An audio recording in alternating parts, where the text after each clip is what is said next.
Kajian ini diperlukan kerana pengangkutan awam di Kuantan menunjukkan kadar penggunaan yang rendah. Objektif bagi kajian ini ialah yang pertama merealisasikan aspirasi kerajaan negeri dan Majlis Bandaraya Kuantan untuk meningkatkan penggunaan perkhidmatan pengangkutan awam. Yang kedua, menghasilkan satu kajian sistem pengangkutan awam daerah Kuantan yang komprehensif, merangkumi perancangan fizikal, spesial dan teknologi. Yang ketiga, memenuhi keperluan rakyat serta menyediakan penyelesaian perbandaran bagi membangunkan daerah Kuantan ke arah sebuah bandar berdaya huni, hijau dan inklusif. Kepentingan kajian, yang pertama bagi menyelaras keperluan kemudahan pengangkutan awam. Yang kedua, menilai keberkesanan sistem bas TNT sedia ada. Yang ketiga, bagi mencadangkan penambahbaikan secara menyeluruh. Dan yang terakhir, bagi menjadi rujukan utama kepada agensi berkepentingan.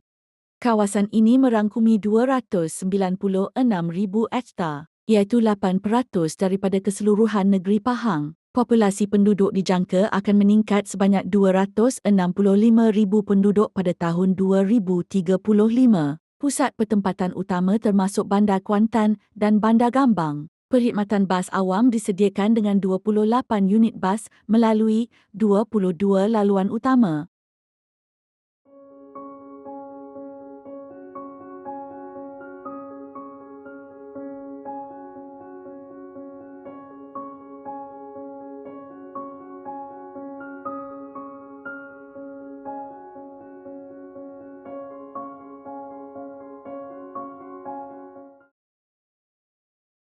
Menjelang 2050, Pahang mengasarkan 70% penggunaan pengangkutan awam langkah ke arah mobiliti hijau dan lestari.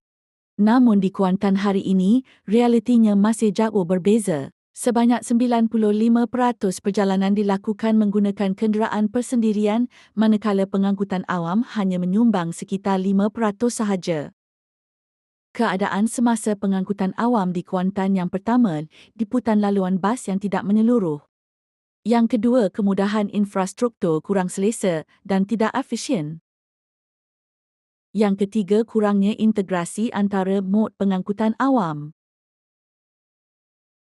Visi bagi kajian ini ialah bagi menjadikan sistem pengangkutan awam di daerah Kuantan lebih maju, progresif dan berdaya saing selaras dengan aspirasi Pahang First.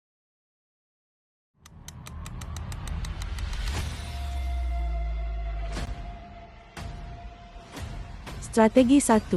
Memperluaskan tahap liputan perkhidmatan bas awam. Strategi pertama menumpukan kepada memperluaskan liputan perkhidmatan bas awam melalui pelaksanaan laluan bas baru dan pengenalan projek bas EV. Strategi 2. Mempertingkatkan kualiti perkhidmatan bas awam dengan memberi fokus kepada peningkatan kualiti perkhidmatan bas awam. Strategi 3. Memperkukuhkan kemudahan infrastruktur sokongan perkhidmatan bas awam, termasuk projek terminal bas bersepadu, menaik taraf perhentian bas dan penyediaan tempat letak kenderaan berpusat. Strategi 4. Mengintegrasikan perkhidmatan bas awam dengan mod pengangkutan lain. Strategi 5. Penyelarasan dasar dan strategi di peringkat negeri dan tempatan.